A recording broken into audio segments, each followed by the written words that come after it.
you need me, call me. No matter where you are, no matter how far. Don't worry, baby, just call out my name. I'll be there in a hurry. You don't have to worry, but baby, there ain't no mountain high enough. Ain't no valley low enough. Ain't no river wide enough to get to you, baby. Olá, bem-vindos a Sintonizando Saúde, é sempre muito bom estar aqui com vocês. E no nosso programa passado, nós falamos sobre a consciência, sobre o medo, né? O veneno politicamente correto. Fomos estudando isso lentamente, devagar, e percebemos novamente que é fundamental nós educarmos os nossos pensamentos, né? A questão é como os pensamentos funcionam, né? Nós percebemos que é preciso educar os pensamentos, eu falei de várias formas de como fazer isso, mas vamos tentar aprofundar um pouco mais isso. Eckhart Tolle, ele fala que quando você tem o conhecimento, ele facilita muito, né, o trabalho da pessoa. E que interferências, né? Vamos aprofundar um pouco esse conhecimento. Que interferências os nossos pensamentos recebem? Essencialmente, né? Qual é essa pitada do temperamento humano, né? Que interferem diretamente e em maior quantidade nos nossos pensamentos. Nós mostramos já em alguns programas passados a matrioshka, elas estão aqui, né? Essa bonequinha entra dentro dessa, essa dentro dessa, elas juntas dentro dessa e todas juntas dentro dessa. E nós mostramos que essa aqui é a nossa essência, mas existe uma série de interferências que a nossa essência sofre no decorrer da nossa vida, né? A nossa essência, na verdade, ela está recoberta por pensamentos, por emoções, por sentimentos, que são efeitos de aprendizagens, de recordações que nós temos, do que nos ensinaram durante a nossa vida. Isso aqui são as capas que nós recebemos, que podem ser medo. No programa que eu falei sobre isso, eu mostrei 2 tipos de matrioshkas, uma que é bem maior do que essa, uma outra que eu tenho, que é bem maior. Então, nós temos várias coisas que recobrem a nossa essência, medos, angústias, raiva, inveja, e a nossa essência está lá dentro. O nosso trabalho, na verdade, é ir removendo e limpando essas capas que nós temos, né? E a nossa essência, né, quando recoberta por tudo isso que está aqui, por todas essas outras capas que nós recebemos no decorrer do aprendizado da nossa vida, né, na verdade, que nós costumamos, em psicologia, as pessoas costumam chamar de ego. E aí você vê um monte de gente dizendo, não, mas o ego, a gente tem que acabar com o ego, tem que destruir. Não, não tem cabimento dizer uma coisa dessa, porque o ego somos nós, né? O fato de estarmos todos dentro dessa maior, suponhamos que isso tudo estivesse aqui dentro, e aí, no caso, isso aqui seria o ego, mas a nossa essência está lá dentro. Não existe como. O ego faz parte do que nós somos. O que existe, a possibilidade que nós temos é limpando e clareando até que o ego se encontre com a nossa essência. Aí sim, nós vamos ter os pensamentos sempre agindo no momento, e no aqui e no agora, no momento presente, né? Vamos tentar clarear um pouco isso. O que o ego, quando isso tudo está junto, o que ele nos faz, o que ele acarreta, né? Ele acarreta a ilusão de posse, a ilusão de propriedade. Ele tende a equiparar o ter com o ser. Essa é a questão. Eu tenho, portanto, eu sou. E não é por aí, né? Quanto mais eu tenho, mais eu sou. Também não é por aí. O ego vive por meio da comparação. E essa é aquela pintada do tempero humano que realmente tem uma influência crucial nos nossos pensamentos, né? Essa ilusão que o ego tem de que ter é poder. E isso não funciona só na cabeça de quem tem. Quem tem muitas vezes quer mais para poder mais. E quem não tem quer ter para poder, né? Para ter poder também. E isso gera... O Eckhart Tolle usa um termo interessante, que é uma doença comum, né? Uma doença da consciência comum. Todos estamos funcionando dessa maneira. E isso altera, né? É isso que influencia drasticamente, é uma das coisas principais que influenciam os nossos pensamentos. Então, quando a gente fala de educar os pensamentos, uma das coisas mais importantes que nós temos que fazer é repensar esses conceitos de que ter é poder, esse conceito que é um conceito próprio do ego, ou seja, o ego é a nossa essência recoberta por todas essas outras capas que nos envolvem, né? A capa do medo, a capa da raiva, a capa da inveja. O ego, ele sempre vai ver, por causa disso que a gente já falou, ele vai perceber o momento presente como sendo inimigo. Porque o momento presente vai trazer à tona, né? Ele, quando olha para ele não vê a essência dele. Ele vê essas coisas todas que ele está recoberto. Então, o momento presente traz à pessoa a lembrança de muitas coisas que ela é, como esse medo, essa inveja, essa angústia, que ela não quer ser. Isso traz angústia. Porque eu não quero ser assim, mas eu sou assim. E aí, isso é que vai detonar tudo o que acontece. Vamos entender isso melhor ainda, né? Assim, para o ego, o momento presente é sempre, né, num primeiro momento, um obstáculo, um inimigo. Porque se eu paro e eu não olho para o meu passado, e nem para o meu futuro, se eu olho para o meu momento presente, eu tenho a possibilidade de olhar para quem eu realmente sou. E eu não quero ver quem eu realmente sou. Normalmente, a educação que nós recebemos, exatamente por isso temos essas capas, é uma educação de opressão, de rótulos, de dogmas. Não, é uma pessoa boa, ela não pode ter raiva de ninguém. Quem tem raiva é pecado, vai para o inferno. Coisas desse tipo, podem até não ser com essa linguagem, mas de outras formas. Às vezes a pessoa educa querendo que os filhos, vamos supor, ou a pessoa que ela está educando, pode ser até o papel de uma professora, quer que a criança faça o que ela quer. E se não faz, é um menino mau, porque não fez o que eu queria que faça. É uma educação de controle. Na verdade, eu costumo dizer que não é uma educação, é um adestramento, né? E isso vai criar... o ser humano, ele não nasceu para ser adestrado.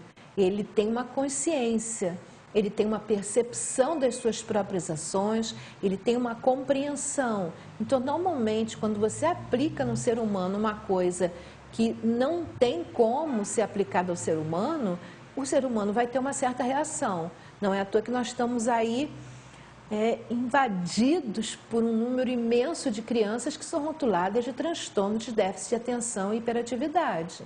Ou seja, elas não nasceram para ser adestradas e aí estão reagindo, né? E isso é bom, é bom, é bom. Só que quando essa reação acontece imersa dentro de um sistema de coerção, né, a coisa não funciona bem. Há um impacto, há um confrontamento em que a solução é sempre mais difícil. Você sair de um problema depois que você está imersa nele é sempre muito mais difícil do que você não permitir que esse problema aflore. Se você tem atitudes que vão levar uma criança a um crescimento, a um desenvolvimento dos seus próprios potenciais, você não vai chegar nesse impasse. E a criança vai ter um comportamento, uma apresentação, um desenvolvimento, digamos, claro, transparente. Ela vai se colocar com clareza na medida em que ela recebe um retorno com clareza. Se a criança se coloca com clareza e recebe uma opressão, mesmo que você vá negar aquilo, mesmo que você vá mostrar para a criança que ela não deve fazer aquilo, que deve fazer uma outra coisa, há muita diferença entre você fazer isso de uma forma em que você está impondo, você não está levando a criança ao entendimento do porquê, você não está tendo um diálogo, você está impondo uma questão, aquilo é um dogma, é assim, pronto, é assim porque eu quero, ou é assim porque todo mundo faz assim, não vai gerar um resultado positivo. E você faz isso 1, 2, 3, você se acostuma a fazer isso, não percebe que está fazendo isso e um dia a criança explode. E aí fica muito mais difícil você consertar tudo isso, mesmo porque o olhar que aquela criança tem é um olhar que o outro está tentando me impingir coisas que o meu eu realmente não aceita.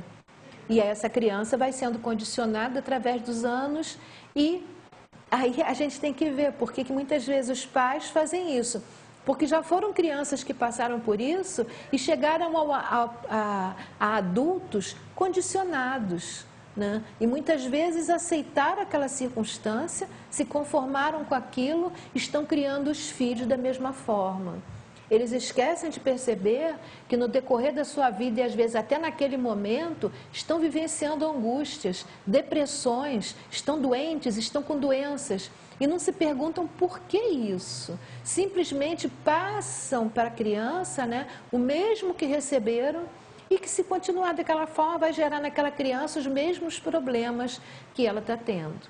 Isso lembra muito o filme Aquele Vida Maria, que eu já passei aqui, esse ano eu vou passar novamente, né, em que há uma repetição constante do mesmo processo de aniquilação, né, da pessoa como um todo, né?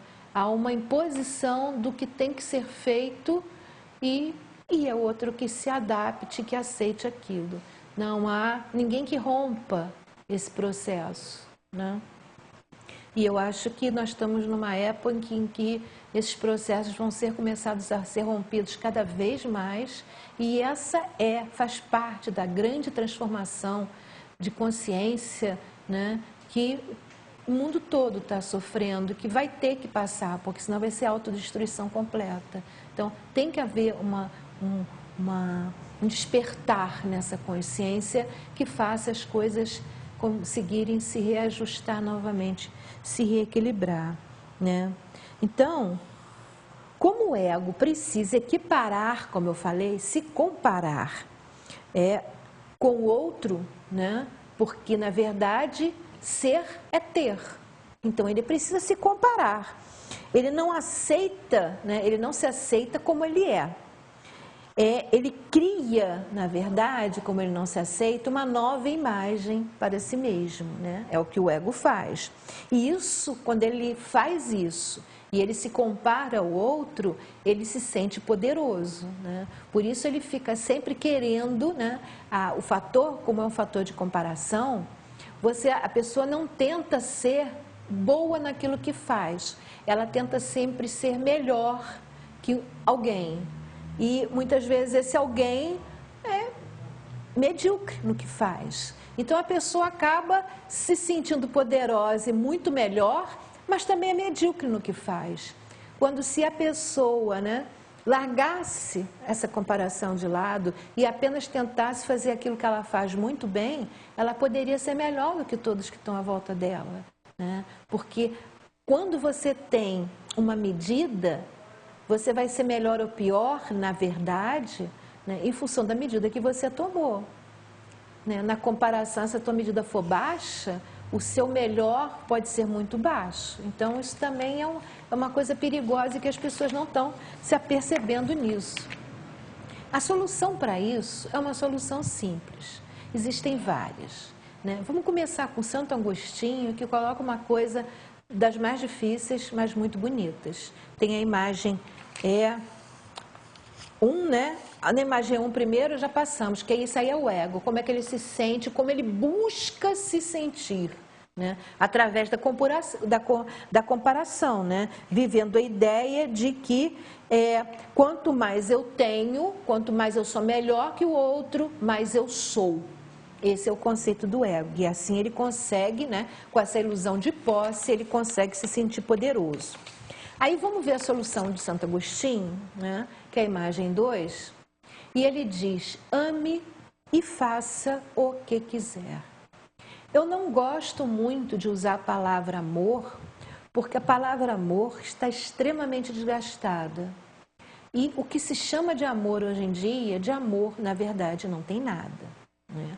Mas vamos tentar recuperar, né, esse conceito, essa ideia originária de amor realmente, amor puro e desinteressado, não esse amor que se fala para lá e para cá o tempo todo. O amor, ele não tem uma meta dirigida, ele simplesmente se expande da pessoa em todas as direções.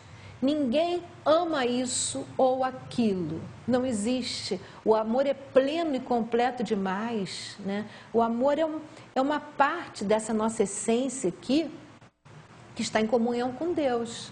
Então, quando você consegue liberar esse amor, né, você atravessa todas essas barreiras que você tem em volta de você, né? E é uma coisa que se expande em todas as direções. Uma pessoa que ame realmente, que consiga atingir esse estágio, claro que isso vai ter vários estágios, né? Senão ia ser muito complicado, é uma coisa muito difícil. Então isso vai ter vários estágios, mas uma pessoa, quando começa a entrar nesse caminho de começar a abrir essa passagem para o amor verdadeiro, ela não ama, eu amo aquilo, mas não gosto. Ela ama tudo, ela ama. Né? Ela pode, quando eu falei em gostar, dá um sentido meio errado, que você pode não gostar de alguma coisa no sentido de não apreciar para você, mas você pode amar aquilo, né? Há uma sensação de plenitude, de gratidão, é o que acontece, você se abre tanto e se ilumina tanto que tudo, né?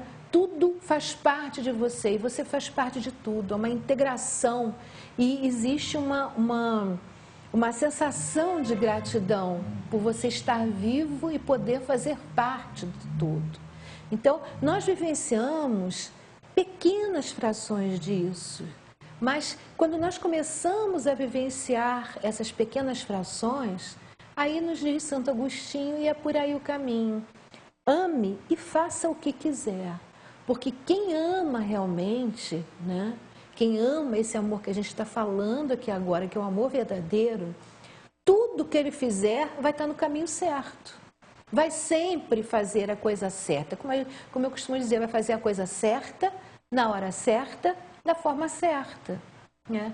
Então, é assim, o ideal seria isso. Isso resolveria tudo, porque a gente não teria nunca que precisar pensar o que é melhor a ser feito. Já seria espontâneo. Seria uma atitude espontânea da nossa parte, né? Mas é muito difícil, isso é um caminho a trilhar e a ser conquistado. Então aí, como a gente teria degraus, poderia usar de degraus para chegar a isso. E um dos degraus seria a imagem 3, o que nos diz o Krishnamurti. Ele diz: a forma mais elevada de inteligência humana, da inteligência humana, é a capacidade de observar sem julgar. A primeira providência que o nosso ego toma é julgar. Muito dificilmente uma pessoa olha para outra, pode até olhar e perceber alguma coisa, mas não julga, apenas percebe. Você pode olhar para uma pessoa e perceber, vamos dizer, que ela está com um problema aqui, um problema acolá, tem certas coisas, né? Tem certas questões, mas não julga, você apenas viu, observou, né? Você não analisou, você não julgou. Essa é a diferença, né? É óbvio que a pessoa pode olhar e ver, mas mesmo que você olhe uma cena deprimente, ruim, se você não julgar, se você não analisar, você vai só observar. Isso, só esse estado em que você não irrompe, não corta essa projeção de amor, que a gente, voltando a Santo Agostinho, quando você não interrompe essa projeção de amor, só isso já é um auxílio terrível que uma pessoa que esteja tomando uma atitude ruim vai ter, né? Ela já vai receber uma emanação positiva que vai ajudá-la a sair daquele estado em que ela se colocou para fazer uma coisa ruim. Ela deve estar num estado muito ruim, né? Mas quando você não julga isso, quando você deixa a Deus esse direito, né, de julgar, né, quando você não interfere, essa emanação que você transmitiu já vai ser um auxílio. E essa é uma das maiores e mais grandiosas formas de ajudar qualquer pessoa. É você procurar transmitir sempre, emanar de você uma energia boa. Isso vai ajudar a qualquer pessoa, em qualquer circunstância que ela esteja, né? Quando buscamos o entendimento realmente, quando nós buscamos a compreensão para poder nos auxiliar nesse caminho que a gente está propondo aqui, no caminho de busca não é da perfeição, né? No fim mas seria na verdadeira busca na busca da nossa verdadeira essência. E a nossa verdadeira essência, ela é perfeita, ela é una com Deus. Mas quando nós nos dispomos a entrar nesse caminho, né, nós buscamos, o melhor exemplo que nós temos a seguir é o exemplo de Cristo, né? E Cristo nos dizia para dar a outra face. A questão é que mesmo quando as pessoas estudam em alguma, digamos, em alguma filosofia ou em alguma religião, quando elas estudam esse tipo de coisa e se dispõem, não, eu vou fazer isso, eu vou dar outra face, eu vou procurar ser compreensível, eu vou procurar amar o próximo, a questão é que a pessoa mas faz enxergando só a si mesma. Esse eu vejo, eu percebo, é realmente uma das coisas, um dos maiores empecilhos que nós temos, né? Esse olhar de ego que nós não procuramos trabalhar, né? O enxergar a si mesmo exclusivamente, a imagem 4. É assim que nós vivemos no mundo hoje em dia. É isso que está gerando essa violência toda.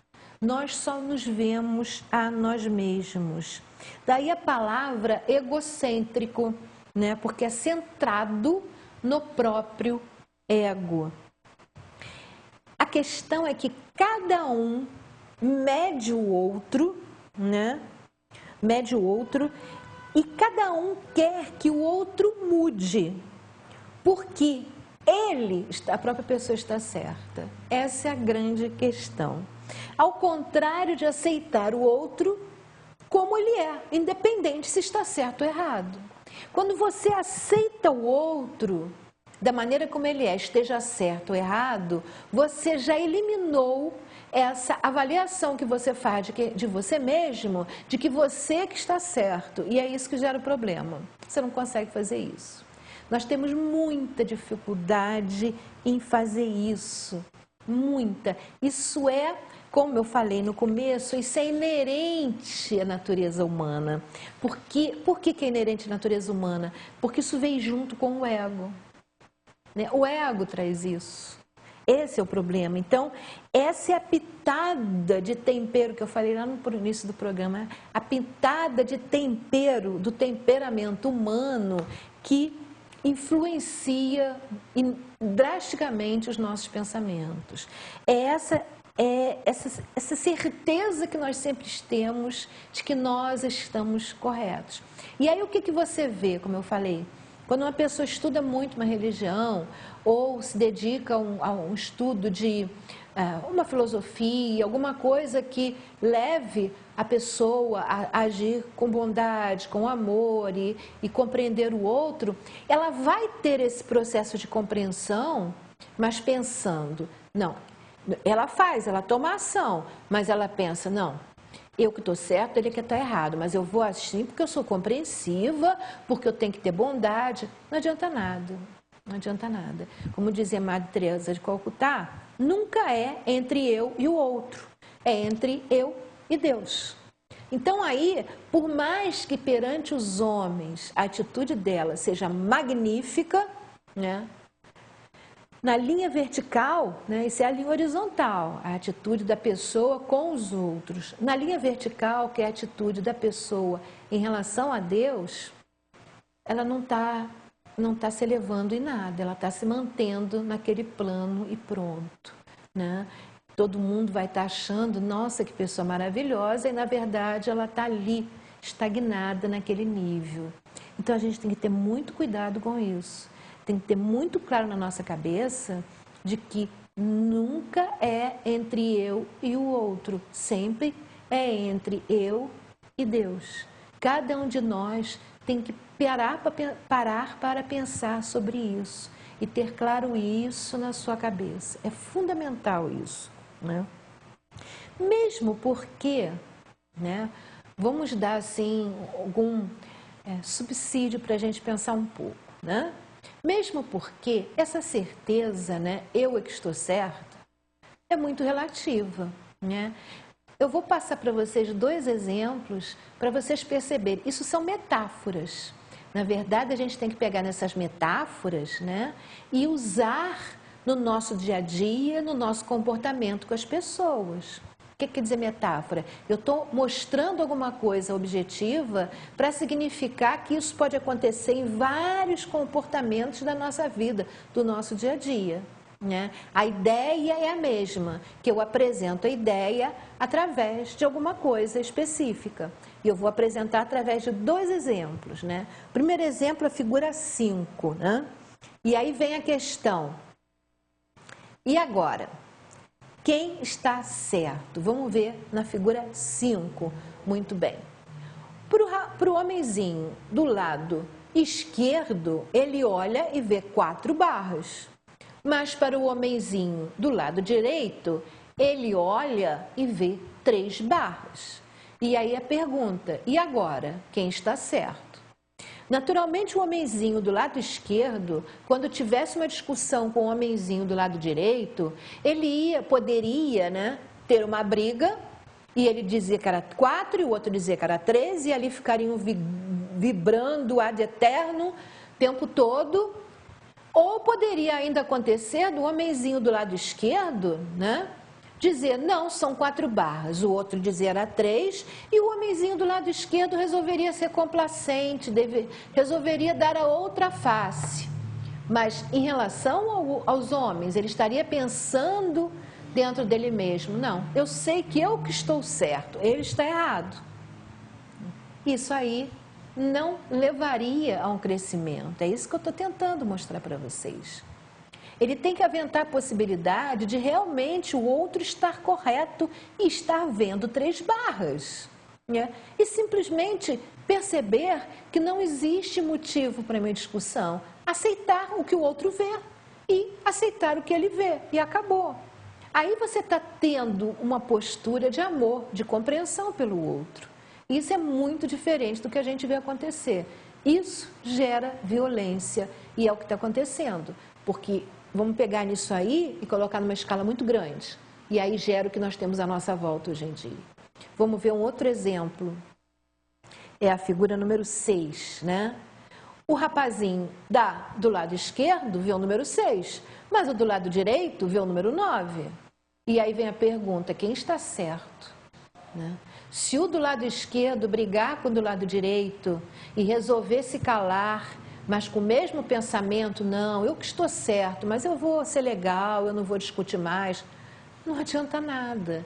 O problema, a questão toda é que são os nossos pensamentos né? Aí a gente volta à mesma tecla. São os nossos pensamentos que vão nos impulsionar a crescer. Não é o que a gente vai demonstrar para o outro, é como nós estamos nos transformando por dentro. Isso é que vai levar a questão. Na verdade, quem está certo ou quem está errado, não importa, não tem a menor importância.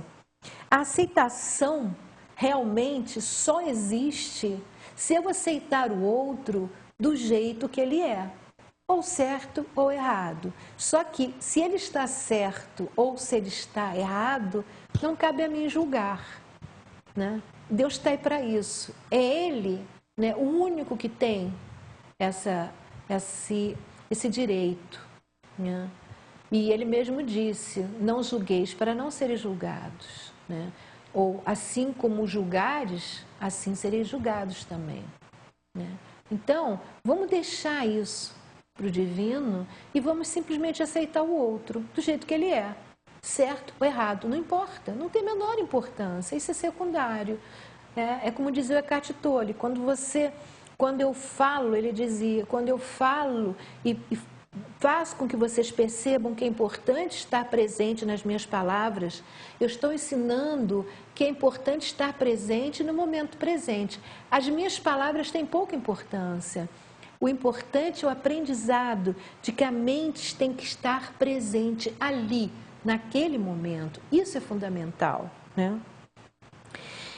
Bom, e como em muitas situações, né, o que nos impulsiona a agir é o valor de agir com medo do castigo e não por uma disposição de consciência, né? Isso é uma outra forma de abordar o que eu acabei de abordar até agora, que na nossa sociedade, né, talvez até mesmo por uma necessidade de exercer o poder, das lideranças de exercerem o poder, até mesmo a igreja no início dos tempos, a necessidade que ela tinha de exercer o poder, foi desenvolvendo uma ideia da culpa, né? E aí isso caminha em direção ao castigo. E aí a pessoa tem medo da ação por medo do castigo que vai ter. E o que eu estou tentando mostrar para vocês é que isso não tem valor. A atitude sempre tem que ser uma atitude em função da consciência. Da consciência. Tem uma imagem 7 que eu coloquei para vocês aí, que eu achei muito legal, que eu achei com o Bart, né, com o Simpson. Eu achei legal porque eu vejo essa imagem desde a minha infância. Eu lia muitos livrinhos do Tio Patinhas, do Pato Donald, e eu gostava muito dessa imagem que tinha do Pato Donald, com um anjinho do lado, um anjinho e um patinho diabinho do outro. Eu achava isso fantástico. E aí eu achei essa imagem, ela realmente nos mostra que esse diálogo é necessário que ele aconteça. Nós não somos perfeitos. Nós temos essa dualidade dentro de nós e a nossa busca pela nossa essência é realmente fazer com que essa dualidade desapareça, porque ela não existe, é uma ilusão. Então, na medida em que você percebe essas duas possibilidades e consegue integrar isso e decidir através da sua consciência, você está tendo uma atitude de crescimento vertical, né? Mas o que eu vejo acontecer hoje em dia não é isso. O que a gente vê acontecer é uma atitude de crescimento horizontal. Ou seja, eu não coloco em ação a minha consciência, né? E vou agir por medo. Muito bem, foi isso que me disseram para fazer, então é isso que eu vou fazer. Porque se eu não fizer dessa forma, eu vou ser castigada, né?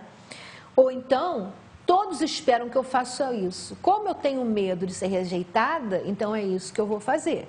É essa que vai ser minha ação, né?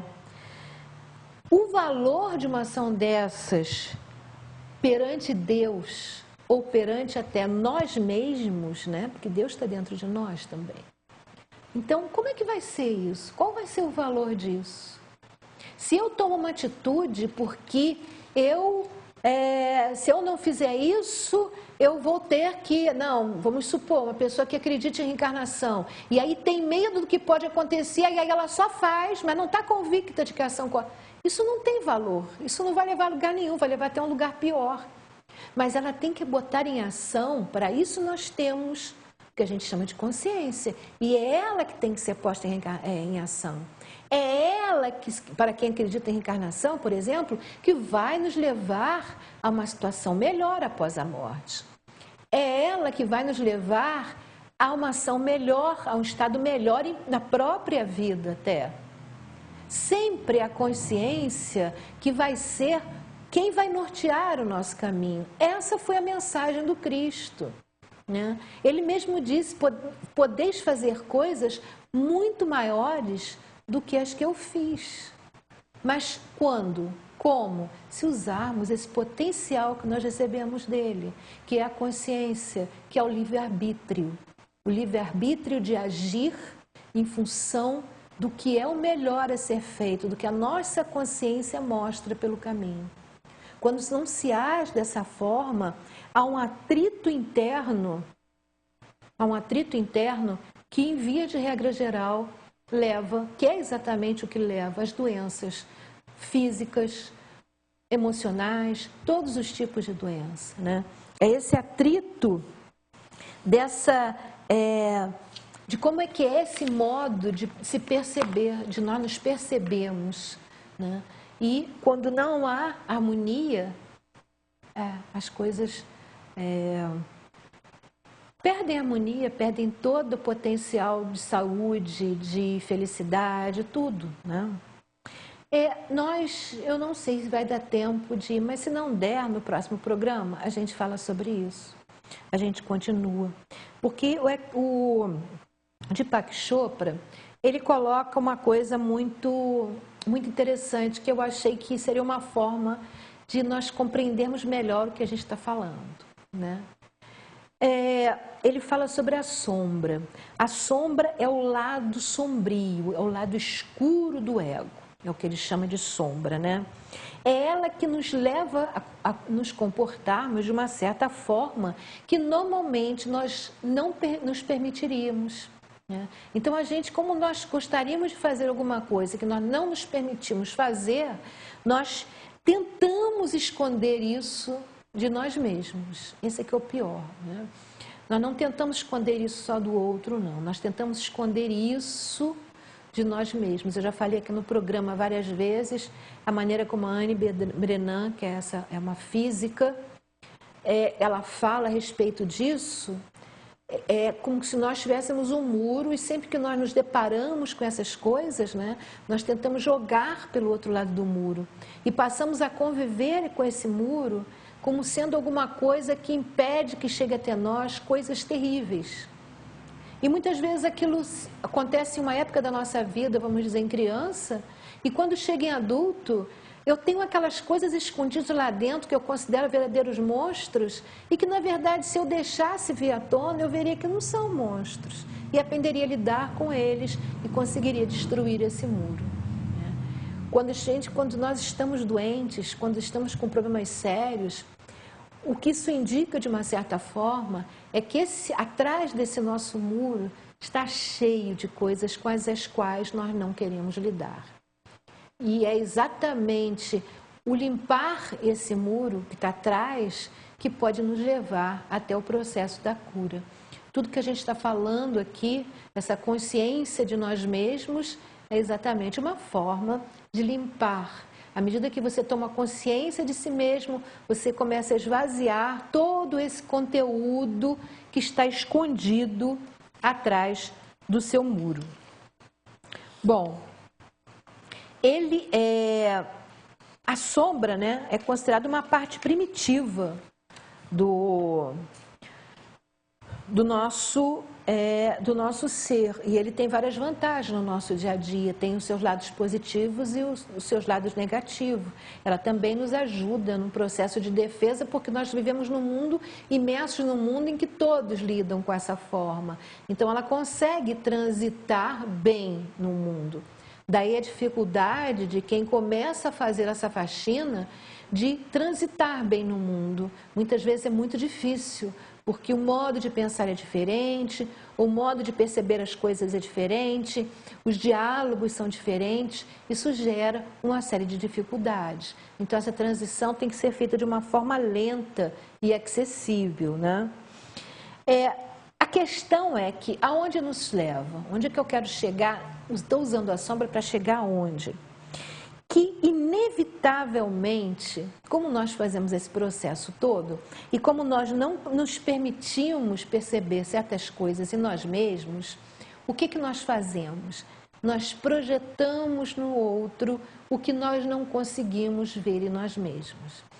De uma certa forma, é isso que faz com que não haja uma explosão interna, né? Porque esse muro às vezes vai ficando tão cheio que a pessoa não aguenta. Então, como é que ela extravasa isso? Como é que ela faz uma válvula de escape para que ela não exploda, né?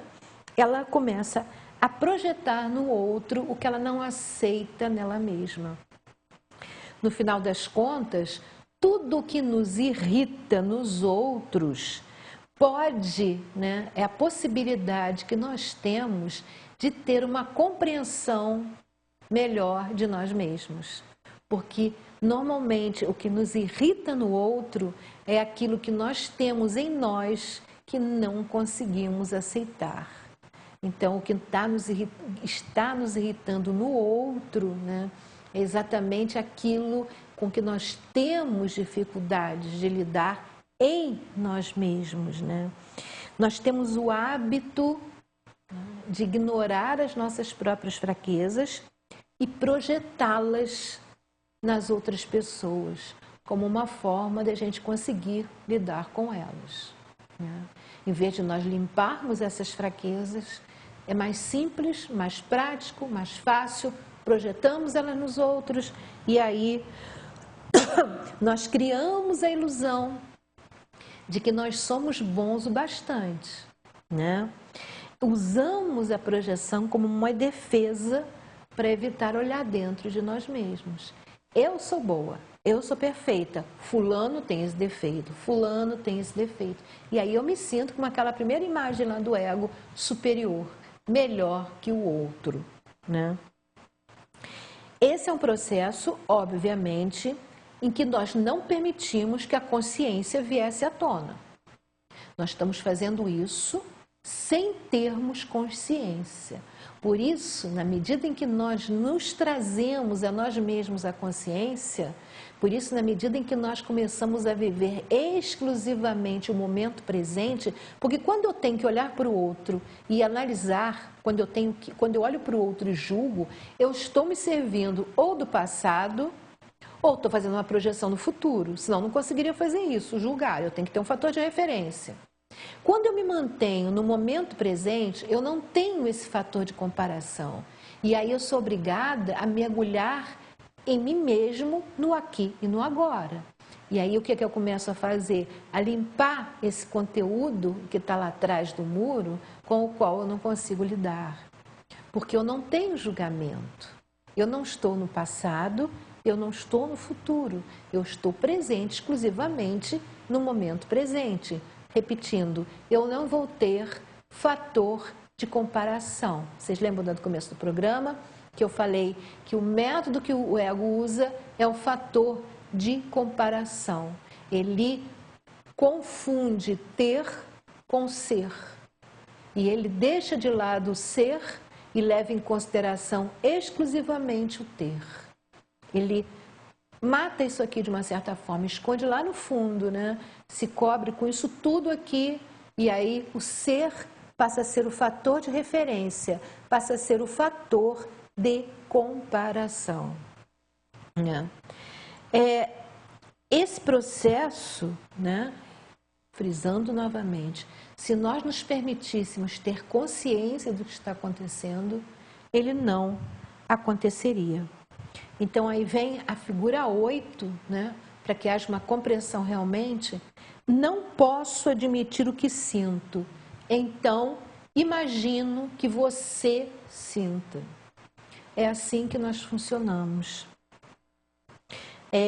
Se, por exemplo, a pessoa está com muita raiva e ela não consegue aceitar, pela educação que teve, essa raiva toda dentro dela, ela precisa se sentir boa, porque foi educada assim, que menino bom não sente raiva.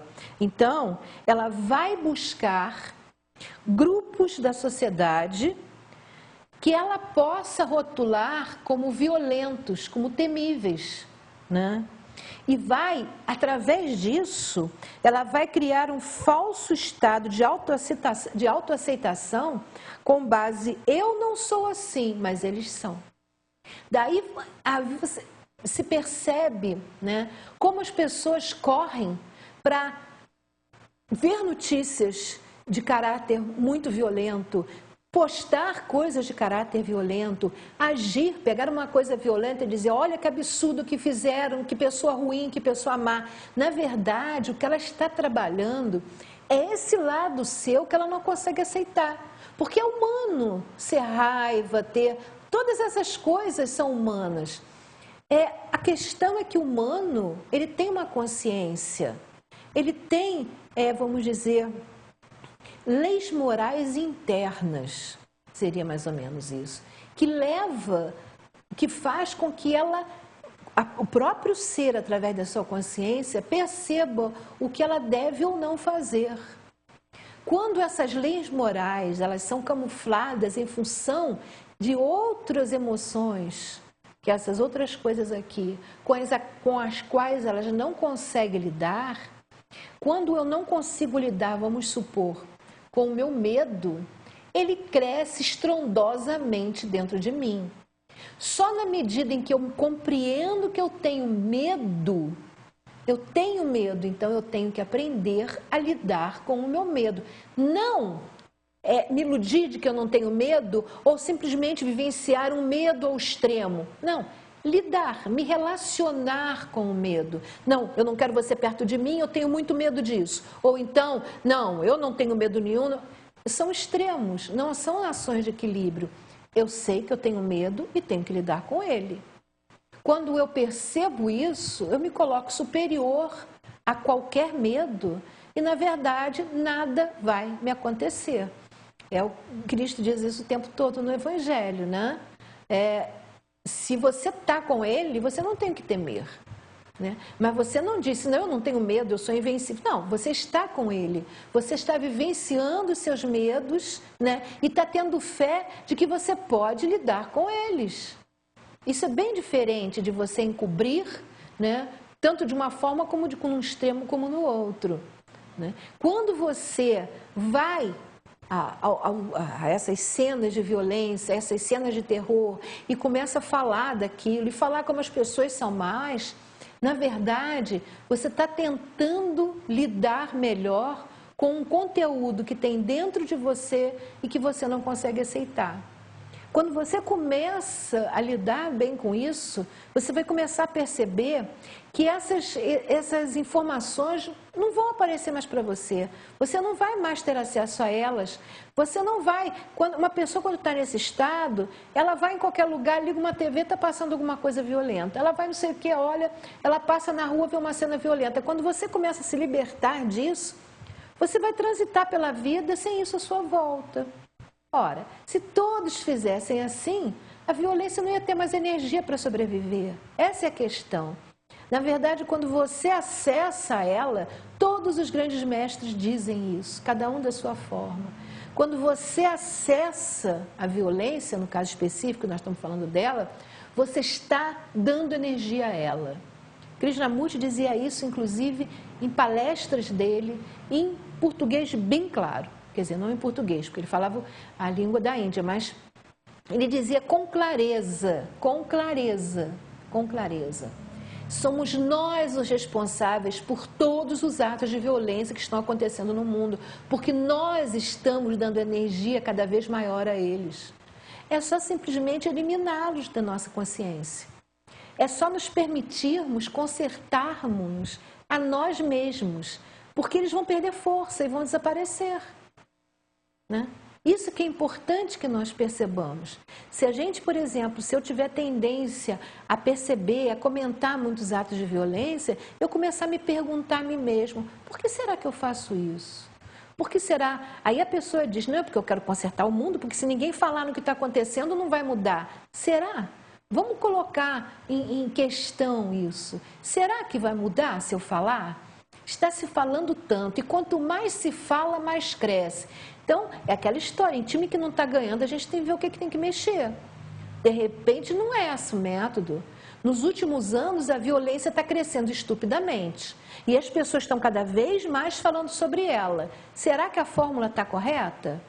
Né? E vamos dizer, aquele ditado que está em todas as religiões, na Bíblia, nos documentos védicos, em todos os grandes textos, né? Você vai ver isso, né? Dizendo, ora, mude a si mesmo, faça dentro de você o que você gostaria de ver fora, né? Quando eu falo do mal, né? Eu estou colocando, se eu estou falando do mal, eu estou com o mal dentro de mim, senão eu não poderia expressá-lo, né? No Espírito de André Luiz tem até uma frase, eu já disse no programa, que ele fala bem sobre isso, né? Quando você se habitua a fazer isso, a só ver o mal, você ganha um hábito, e vira o hábito, você só vê o mal. Então o mal começa a residir dentro de você. E você vai usando a desculpa de que está fazendo isso para poder consertá-lo. E na verdade é você que está dando energia a ele para que ele sobreviva.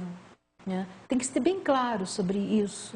E se perguntar a si mesmo, se questionar a si mesmo como é que isso funciona. O Krishnamurti não, o Deepak Chopra, ele fala de alguns exemplos como nós podemos perceber se nós estamos fazendo isso. Essa parte eu vou deixar para um outro programa, porque senão nós não vamos ter tempo de passar o videozinho que vai nos falar o que no final das contas é o caminho que pode nos ajudar nisso tudo que a gente falou, em todos os sentidos. Tudo que nós falamos, tudo que nós dissemos, né? Quando nós falamos de amor, quando nós falamos de fé, quando nós falamos de viver o momento presente com alegria e gratidão, para isso tudo é fundamental que nós tenhamos humildade. Sem humildade, nós não chegamos a lugar nenhum. Não tem como, não tem como. Não. Então, nós vamos assistir um vídeo de um cientista americano, Carl Sagan, e eu acho legal porque, por todos os caminhos que você vá, você vai perceber que a humildade, né, tem que ser a nossa direção. E ele usa um caminho bem físico, bem material, que é o nosso cósmico, né? Ele é um cientista, ele é um astrônomo também, ele divulgou muito as descobertas, já ele de 1800 e pouco, quer dizer, já são as primeiras descobertas sobre o mundo que foram feitas, ele divulgou muito isso. E ele vai mostrar para a gente que até mesmo se a gente usar o caminho do que existe à nossa volta, não tem como nós queremos crescer espiritualmente sem sermos humildes. Vamos ver o nosso vídeo, então.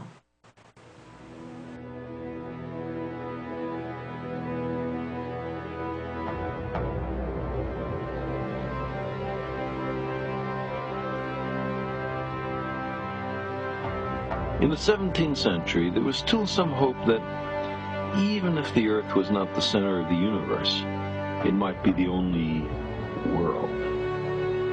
But Galileo's telescope revealed that the moon and the planets showed unmistakably that they had as much claim to being worlds as the Earth does, with mountains, craters, atmospheres, polar ice caps, clouds. Well, some hoped, even if the Earth isn't at the center of the universe, the Sun is. And the Sun is our Sun. So the Earth is approximately at the center of the universe. But by the 19th century, observational astronomy had made it clear that the Sun is but one lonely star. great self-gravitating assemblage of suns called the Milky Way galaxy. Well, our Milky Way is the only galaxy. The Milky Way galaxy is in fact one of billions, perhaps hundreds of billions, of galaxies notable neither in mass, nor in brightness, nor in how its stars are configured and arrayed. Well then, at least our galaxy is at the center of the universe. Nope, this is wrong too. There is in fact no center to the expansion, no point of origin of the Big Bang, at least not in ordinary three-dimensional space. Well, even if there are hundreds of billions of galaxies, each with hundreds of billions of stars, no other star has planets. Today, we have firm evidence for at least 3 planets orbiting an extremely dense star, the pulsar designated B1257 plus 12. And we found for more than half the stars with masses like the Sun's that early in their careers, they're surrounded by great disks of gas and dust, out of which planets seem to form. Other planetary systems now look to be a cosmic commonplace. Well, if our position in space doesn't reveal our special role, our position in time does. We've been in the universe since the beginning, give or take a few days. We've been given special responsibilities by the Creator. As for humans, we're latecomers. We appear in the last instant of cosmic time. The history of the universe till now was 99.998% over before our species arrived on the scene. In that vast sweep of eons, we could not have assumed any special responsibilities for our planet, or life, or anything else. We were not here. Well, even if our position, our epoch, our motion, and our world are not unique, maybe we are. We're different from the other animals. We're specially created. The particular devotion of the Creator of the universe is evident in us. This position was passionately defended on religious and other grounds. But in the middle 19th century, Charles Darwin showed convincingly how one species can evolve into another by entirely natural processes, which come down to the heartless business of nature saving the heredities that work and rejecting those that don't. Man, in his arrogance, thinks himself a great work, worthy of the interposition of a deity. Darwin wrote telegraphically in his notebook, more humble, and I think truer, to consider him created from animals, close quote. Well, even if we're closely related to some of the other animals, we're different. Not just in degree, but in kind, on what really matters. Reasoning, self-consciousness, tool-making, ethics, altruism, religion, language, nobility of character. While humans, like all animals, have traits that set them apart, otherwise, how could we distinguish one species from another? Chimps reason, are self-conscious, make tools, show devotion, and so on. Chimps and humans have 99.6% of their active genes in common. Okay, maybe we're not much. Maybe we're humiliatingly related to apes, but at least we're the best there is. God and angels aside, we're the only intelligent beings in the universe. But the simple fact is that we have not yet found extraterrestrial life. We're in the earliest stages of looking. The question is wide open. If I had to guess, I'd guess that the universe is filled with beings far more intelligent, far more advanced than we are. But of course, I might be wrong. Such a conclusion is at best based on a plausibility argument derived from the numbers of planets, the ubiquity of organic matter, the immense timescales available for evolution, and so on. Extraterrestrial life aside, if self-congratulatory pretensions to centrality have now retreated to such bastions impervious to experiment, then I'd say that the sequence of scientific battles revealing chauvinism seem to have been, at least largely, won.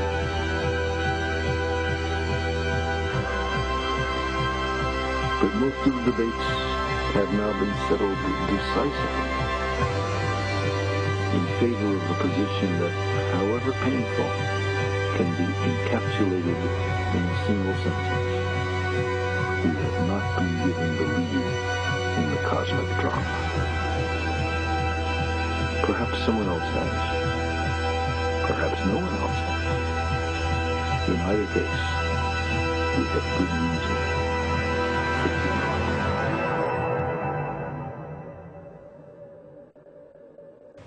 Bom, como vocês viram, só temos bons motivos para sermos humildes. Bem, estamos terminando por hoje o nosso programa. Eu lembro a vocês que quem precisar da babosa, originalmente criada pelo Frei Romano Zago, é só entrar em contato pelo telefone 2237-0720.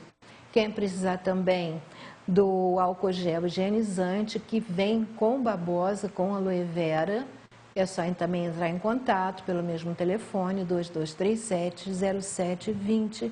Ou quem precisar do Lota, que é usado como higienizador nasal, pode ser usado cotidianamente, algumas vezes, ou também como auxiliar no tratamento dessas patologias todas, dessas doenças todas que estão ali na tela do lado direito.